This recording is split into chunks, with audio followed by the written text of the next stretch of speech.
Sa ngalan ng Ama at ng Anak at ng Espiritu Santo. Amen.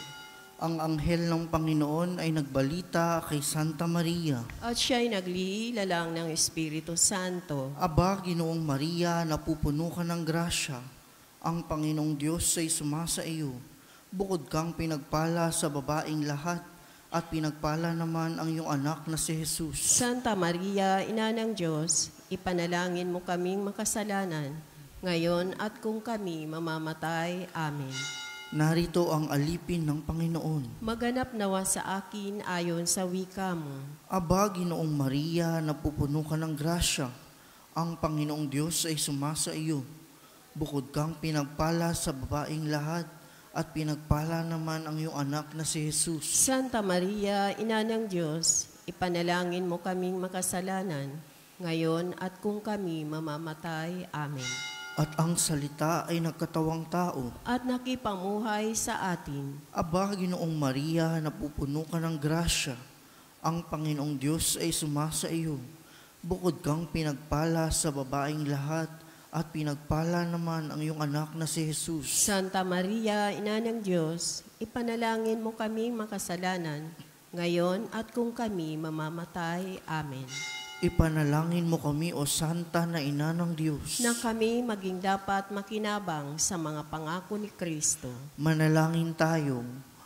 Panginoon naming Diyos, kasihan mo nawa ang aming mga kaluluwa sa iyong mahal na grasya, at yayamang dahilan sa pamamalita ng anghel ay nakilala namin ang pagkakatawang tao ni Jesucristong anak mo, pakundangan sa mahal na pasakit at pakamatay niya sa krus. Papakinabangan mo kami ng kanyang pagkabuhay na magmuli sa kadakilaan sa langit, sa pamamagitan ni Jesucristong aming Panginoon. Amen. Luwalhati sa Ama at sa Anak at sa Espiritu Santo. Kapara noong unang-una, ngayon magpakailanman, magpa sa walang hanggan. Amen. Sa ngalan ng Ama at ng Anak at ng Espiritu Santo. Amen. At ang mamumuno po sa ating banal na pagdiriwang ngayon ay ang ating pong Kora Paroko, Reverend Father Douglas Dibadong.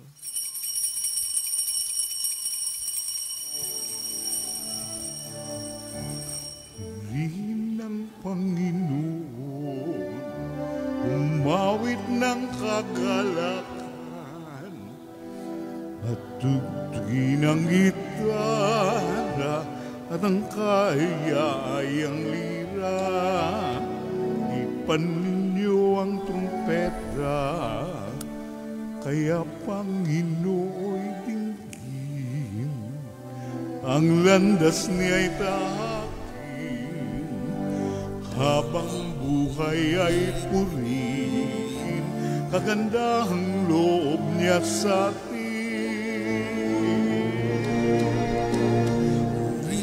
Ng Panginoon, umawit ng kagalakan, at tugtugin ang gitara, at ang kaayayang lira.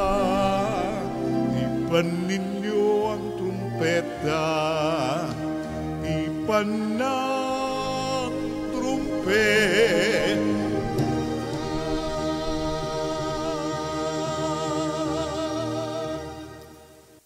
Sa ngalan ng Ama at ng Anak at ng Espiritu Santo. Amen. Ang pagpapala ng ating Panginoong Jesucristo, ang pag-ibig ng Diyos Ama, at ang makikipagkaisa ng Espiritu Santo, naway sumainyong lahat. At sumaiyo rin. Ngayon po ay ginugunita natin ang kapistahan ni San Bonifacio, isang obispo at martir.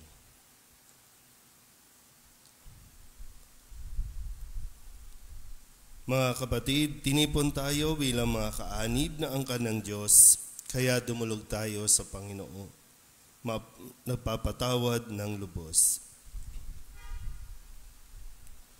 Sinugong tagapagpagaling sa mga nagsisisi, Panginoon, kaawaan mo kami. Panginoon, kaawaan mo kami. Dumating na tagapag-anyayang mga makasalanay magsisi, Kristo, kaawaan mo kami. Kristo, kaawaan mo kami. Nakaluklok ka sa kanan ng Diyos Ama para ipamagitan kami. Panginoon, kaawaan mo kami. Panginoon, kaawaan mo kami. Kaawaan tayo ng makapangyarihang Diyos. Patawarin tayo sa ating mga kasalanan at patnubayan tayo sa buhay na walang hanggan. Amen. Manalangin tayo. Ama naming makapangyarihan, ang martir na si San Bonifacio ay makatuwang nawa namin sa pagdalangin upang ang pananampalatayang inilahad niya sa kanyang pagsasalita at nilagdaan ng kanyang dugong itinigis ng mga ayaw maniwala ay aming mapangatawanan at maihayag sa ginagawa namin araw-araw sa pamamagitan ni Jesucristo kasama ng Espiritu Santo magpasawalang hanggan. Amen. Maupo po ang lahat.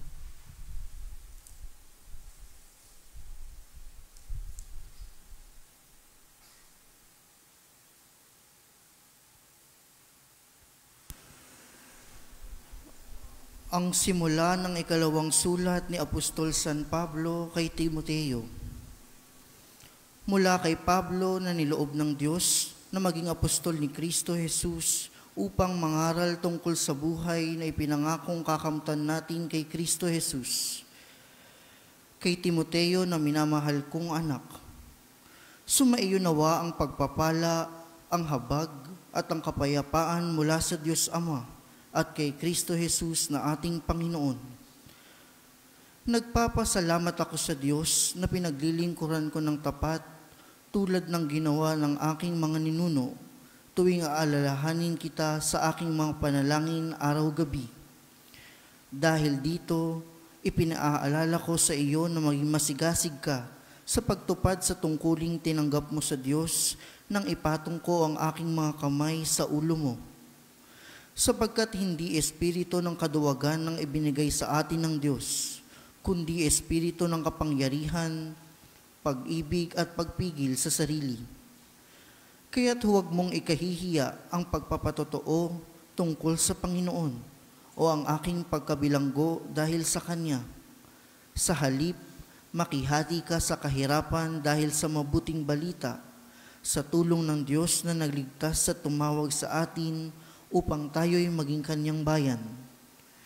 Ito'y ginawa niya sa pamamagitan ni Kristo Jesus, hindi dahil sa ating mga gawa, kundi ayon sa Kanyang layunin at kagandahang loob na inilaan sa atin bago pa magsimula ang panahon. Ngunit nahayag lamang ito nang dumating si Kristo Jesus na ating tagapagligtas. Nilupig niya ang kamatayan at inihayag ang buhay na walang hanggan sa pamamagitan ng mabuting balita.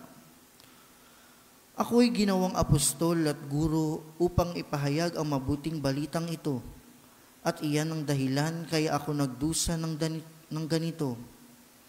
Gayunmay, hindi ko ikinahihiya ang nangyaring ito sa akin, sapagkat lubos kong nakikilala ang aking pinananaligan at natitiyak kong maiingatan niya hanggang sa huling araw ang ipinagkatiwala ko sa Kanya. Ang salita ng Diyos. Salamat sa Diyos. Salmong tugunan ang ating pong itutugon. Ang mata ko'y nakatuon sa iyo lamang, Panginoon, tayo pong lahat. Ang mata ko'y nakatuon sa iyo lamang, Panginoon. Ang aking pangmasid doon nakabukol sa luklukang trono mo, O Panginoon. Tulad ko'y alipin ang inaasahan, ay ang amo niya para matulungan. Tugon, ang mata ko'y nakatuon sa iyo lamang, Panginoon. Kaya walang humpay ang aming tiwala, hanggang ikaw, poon sa aming manawa. Tugon, ang mata ko'y nakatuon sa iyo lamang, Panginoon. Tumayo po ang lahat.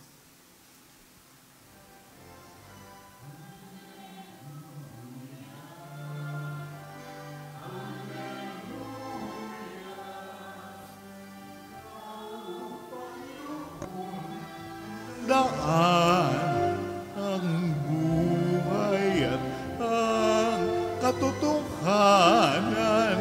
Alleluia.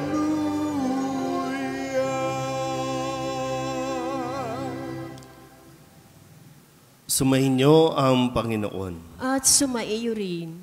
Ang mabuting balita ng Panginoon ayon kay San Marcos. Papuri sa iyo, Panginoon. Noong panahong iyon, may ilang Saduseyo na lumapit kay Jesus. Ang Saduseyo ay naniniwalang o naninindigan na hindi muling bubuhayin ang mga patay.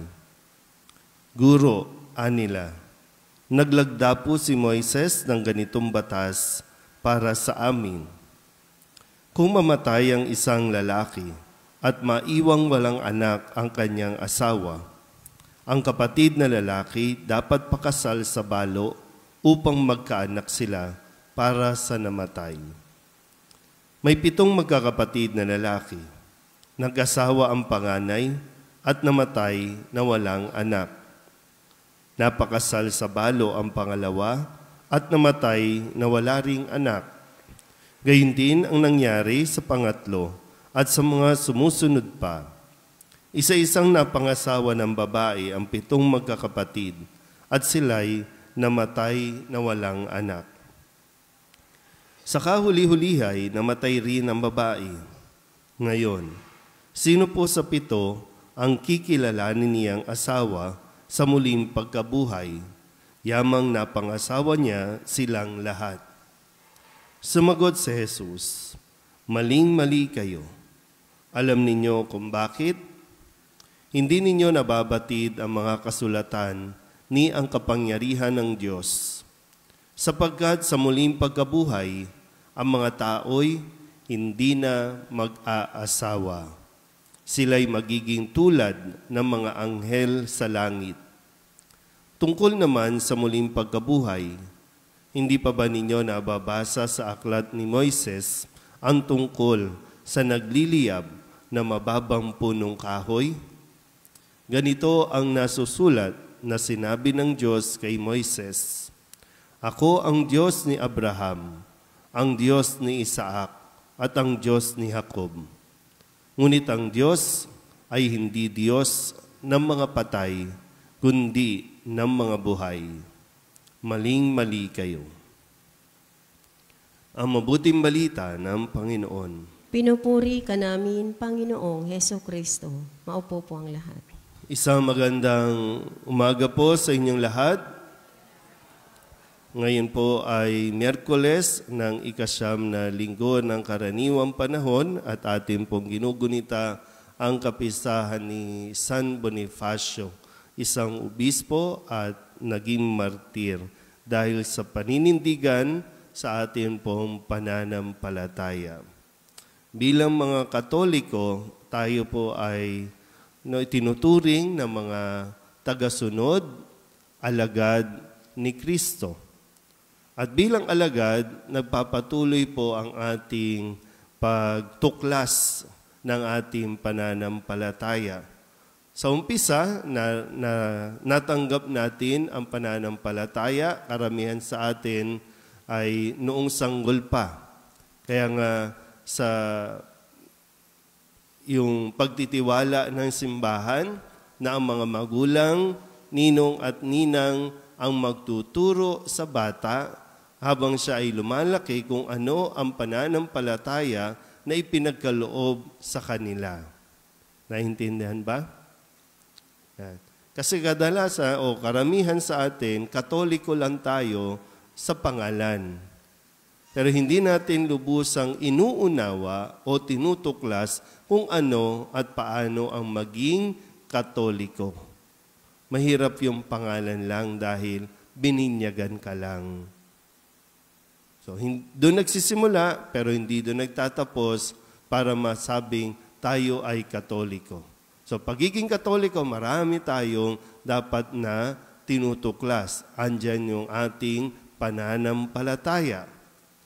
Nire-recite natin ito tuwing linggo kapag nagdarasal ng rosaryo, no, ang sumasampalataya sa Ama, Anak at Espiritu Santo.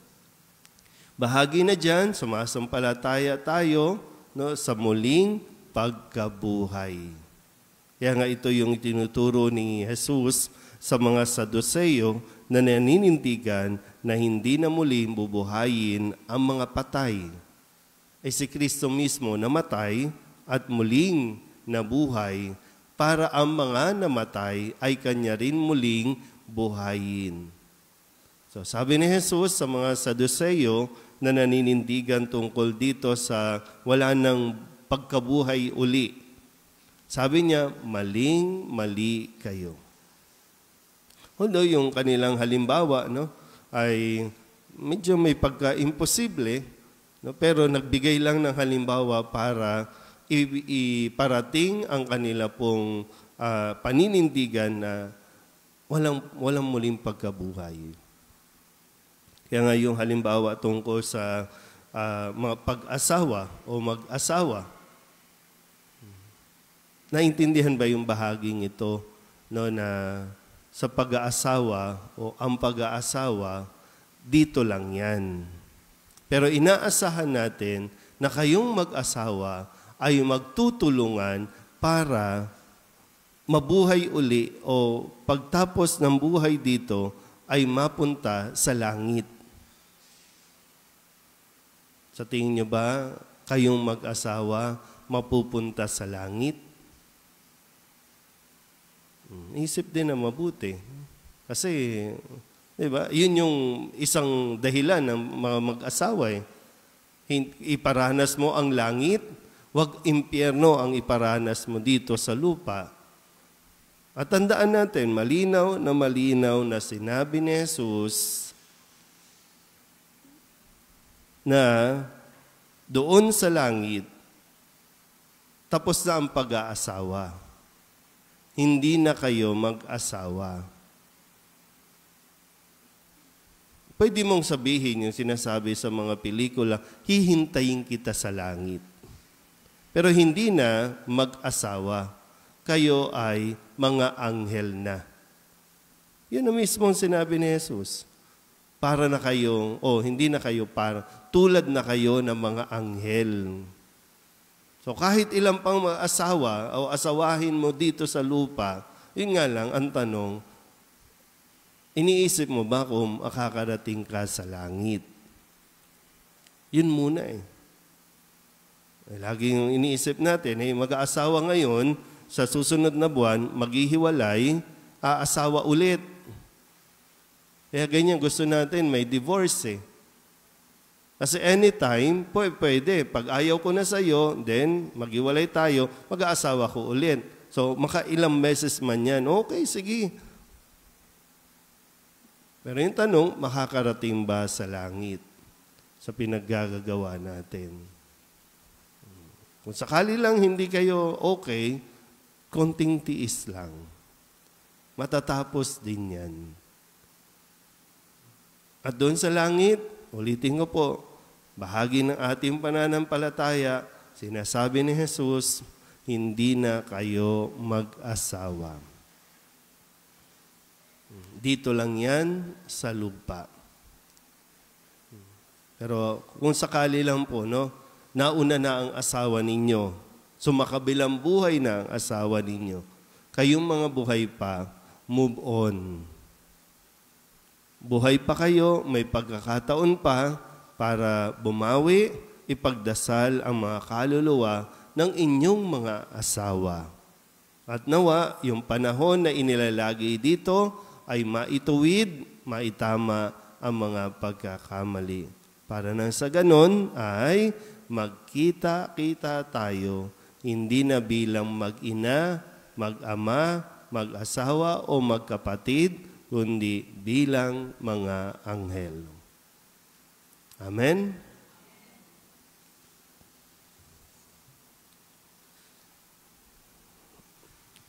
Napakamaluwalhati ng kapayapaan at pag-asa ng muling pagkabuhay. Malaya ang ating mga puso mula sa di makatwirang pag-aalinlangan at pagdududa, sapagkat naniniwala tayo sa pangako ng iisang nabuhay na magmuli sa walang hanggang kaluwalhatian. Ang ating pong itutugon, Panginoon, dinggin mo ang aming panalangin. Panginoon, dinggin mo ang aming panalangin.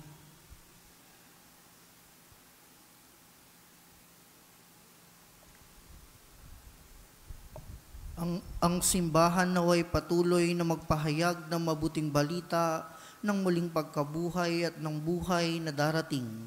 Manalangin tayo sa Panginoon. Panginoon, dinggin mo ang aming panalangin. Sa ating pang-araw-araw na buhay, tayo naway makapaghatid ng liwanag ng pag-asa sa mga nabubuhay sa kadiliman at kawalan ng pag-asa. Manalangin tayo sa Panginoon. Panginoon, dinggin mo ang aming panalangin.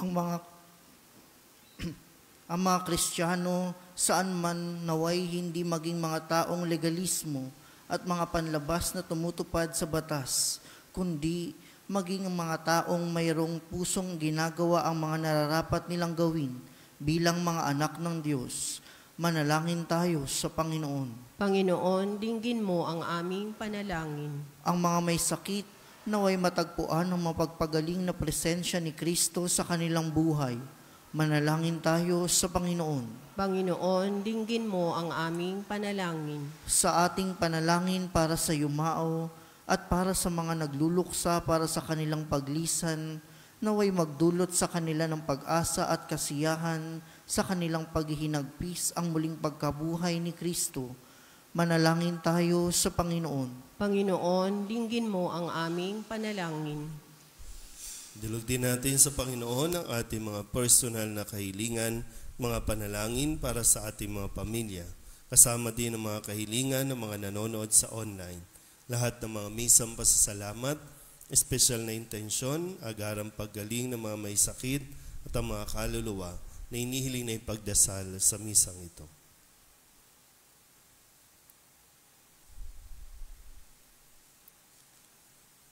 Ang lahat ng ito inihiling namin sa ngalan ni Kristo, ang aming Panginoon. Amen. Maupo po ang lahat.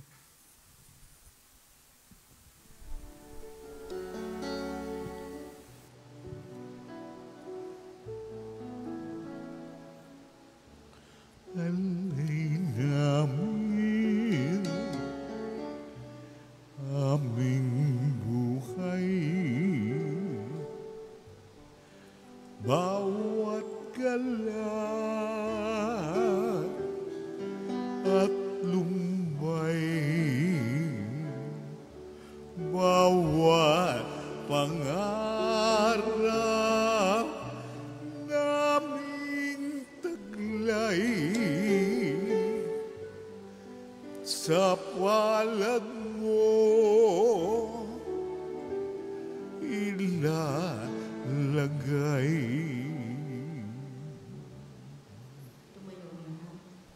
Manalangin kayo mga kapatid upang paghain natin ay kalugdan ang Diyos Amang makapangyarihan. Tanggapin nawa ng Panginoon itong paghahain sa iyong mga kamay, sa kapurihan niya at karangalan, sa ating kapakinabangan at sa buong sambayanan niyang banal. Ama naming lumikha, pakabanalin mo at basbasan ang mga alay na nakahanda upang paalabin nito ang aming diwa sa ningas ng pag-ibig mo na nagdulot ng tagumpay sa pagpapakasakit ni San Bonifacio sa pamamagitan ni Jesucristo kasama ng Espiritu Santo magpasawalang hanggan. Amen. Sumainyo ang Panginoon. At sumaiyo rin. Itaas sa Diyos ang inyong puso at diwa. Itinaas na namin sa Panginoon. Pasalamatan natin ang Panginoong ating Diyos. Marapat na siya ay pasalamatan. Ama naming makapangyarihan, tunay nga marapat na ikaw ay aming pasalamatan. Ngayong aming kagalakan na si San Bonifacio ay parangalan. Siya'y kapanalig naming may paninindigan na ikaw ay ipahayag kahit siya'y mamatay. Sapagkat minarapat mong kanyang matularan ang iyong anak na naghain ng sariling buhay. Tulad ng naganap sa iyong anak, ang dugo ng mga martir ay dumanak, hindi dahil sa katatagang likas, kundi dahil sa iyong bigay na lakas. Kaya kaysa ng mga anghel na nagsisiawit ng papuri sa iyo, na walang humpay sa kalangitan, kami nagbubunyi sa iyong kadakilaan. Santo, Santo, Santo, Diyos makapangyarihan, puspos ng luwalhati ang langit at lupa. Hosana, Hosana sa kaitaasan, pinagpalang narito sa ngalan ng Panginoon, Hosanna, Hosanna sa kaitaasan. Hosanna, Hosanna sa kaitaasan.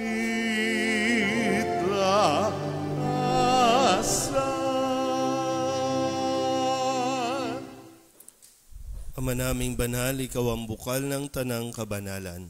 Kaya't sa pamamagitan ng iyong Espiritu, gawin mong banal ang mga kaloob na ito upang para sa aming maging katawan at dugo ng aming Panginoong Hesu Kristo. Bago niya pinagtiis ang kusang loob na maging handog, hinawakan niya ang tinapay, pinasalamatan kaniya, pinaghati-hati ni iyon, iniabot sa kanyang mga alagad at sinabi, "Tanggapin ninyong lahat ito at kanin, ito ang aking katawan na ihahandog para sa inyo."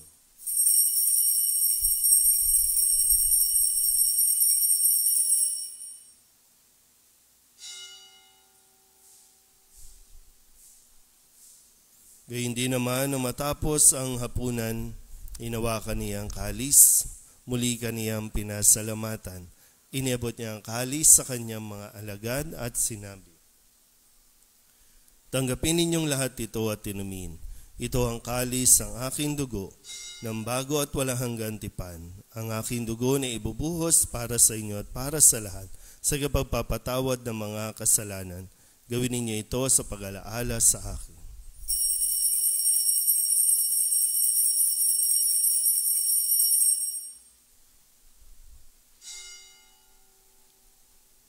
Ipagbunyi natin ang misteryo ng pananampalataya. Si Kristo'y namatay, si Kristo'y nabuhay, si Kristo'y babalik sa wakas ng panahon. Ama, ginagawa namin ngayon ang pag-alaala sa pagkamatay at muling pagkabuhay ng iyong anak. Kaya tiniaalay namin sa iyo ang tinapay na nagbibigay buhay at ang kalis na nagkakaloob ng kaligtasan. Kami napapasalamat dahil kami iyong minarapat na tumayo sa harap mo para maglingkod sa iyo. Isinasamo namin kami magsasalo-salo sa katawan at dugo ni Kristo ay mabuklod sa pagkakaisa sa pamamagitan ng Espiritu Santo. Ama, lingapin mo ang iyong simbahang laganap sa buong daigdig. Puspusin mo kami sa pag-ibig kaysa ni Francisco na aming Papa at ni Jose na aming Obispo at ng Tanang Kaparian. Alalahanin mo rin ang mga kapatid naming nahimlay na may pag-asang sila'y muling mabubuhay, gayon din ang lahat ng mga pumanaw. Kawaan mo sila at patuloyin sa iyong kaliwanagan. Kawaan mo at paginapating kaming lahat na makasalo sa iyong buhay na walang wakas. Kaysa ng mahal na Birhen Maria na ina ng Diyos, ng kabiyak ng puso niyang sa San Jose. Kaysa ng mga apostol at ng lahat ng mga banal na namuhay dito sa daigdig ng kalugod-lugod sa iyo, may pagdiwang nawa namin ang papupuri sa ikararangal mo sa pamamagitan ng iyong anak na aming Panginoong Hesu Kristo. Sa pamamagitan ni Kristo, kasama niya at sa Kanya, ang lahat ng parangal at papuri ay sa iyo, Diyos amang makapangyarihan, kasama ng Espiritu Santo, magpasawalang hanggan. Amen.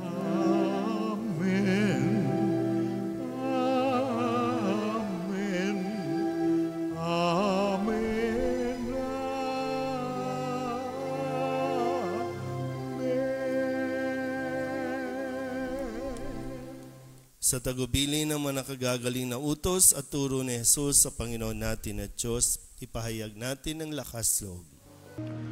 Ama namin, sumasalangit ka, sambahin ang ngalan mo,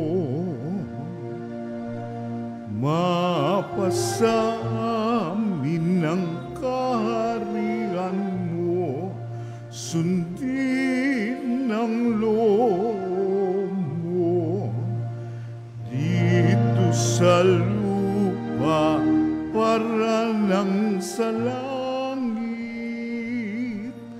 Bigyan mo kami ngayon ng aming kakanin sa araw-araw. patawarin mo kami sa aming mga sala para ng pagpapatawad namin sa nagkakasala sa amin. At huwag mo kaming ipahintulot sa tukso at diadya mo kami sa lahat ng masama. Hinihiling namin kami iadya sa lahat ng masama, pagkalooban ng kapayapaan araw-araw, iligtas sa kasalanan at ilayo sa lahat ng kapahamakan, samantalang aming pinananabikan ang dakilang araw ng pagpapahayag ng tagapagligtas naming si Jesucristo. Sapagkat iyo ang kaharian at ang kapangyarihan at ang kapurihan magpakailanman. Amen. Panginoong Jesucristo, sinabi mo sa iyong mga apostol, kapayapaan ang iniiwan ko sa inyo, ang aking kapayapaan ang binibigay ko sa inyo. Tunghayan mo ang aming pananampalataya at huwag ang aming mga pagkakasala. Pagkalooban mo kami ng kapayapaan at pagkakaisa ayon sa iyong kalooban, kasama ng Espiritu Santo, magpasawalang hanggan. Amen. Ang kapayapaan ng Panginoon ay laging sumainyo. At sumaiyo rin. Magbigayan po tayo ng kapayapaan sa isa't isa.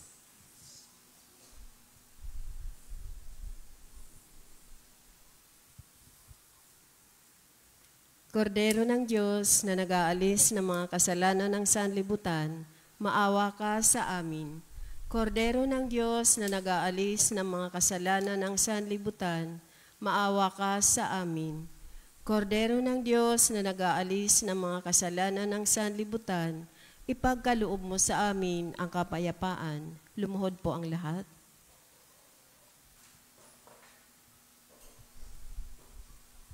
Ito ang kordero ng Diyos. Ito ang nag-aalis ng kasalanan ng sanlibutan. Mapalad ang mga inaanyayahan sa kanyang piging. Panginoon, hindi ako karapat-dapat na magpatuloy sa iyo, ngunit sa isang salita mo lamang ay gagaling na ako.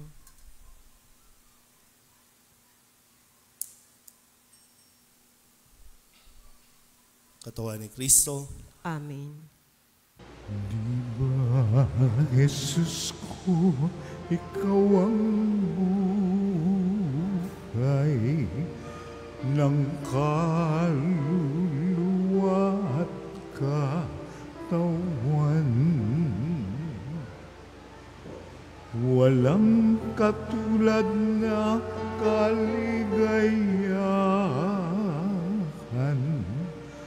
ang sa puso'y nararamdaman.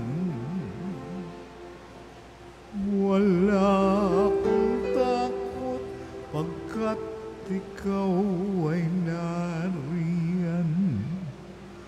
Alam ko ring ako ay di mo pababayaan. Mayroon pa ba kaya kung dapat pangambahan maliban sa aking mga pagkukulang? Diba, Jesus ko, ikaw ang buhay ng kaluluwa at katawan. Walang katulad na kaligayahan ang sa puso'y nararamdaman.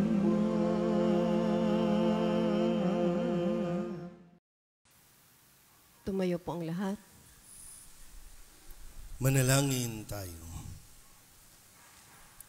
Ama naming mapagmahal, Ang tinanggap naming banal na pakikinabang ay makapagdulot nawa sa amin ng katatagan na nagkaloob ng katapatan sa paglilingkod at tagumpay sa pagtitiis ng pagsubok sa iyong martir na si San Bonifacio.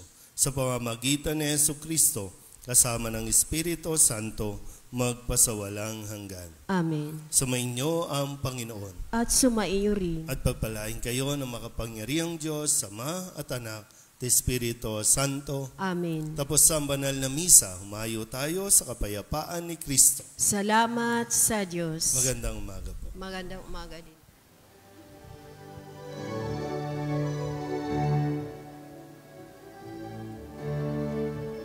Walang sinuman ang nabubuhay para sa sarili lamang. Walang sinuman ang namamatay para sa sarili lamang. Tayong lahat ay may pananagutan sa isa't isa. Tayong lahat ay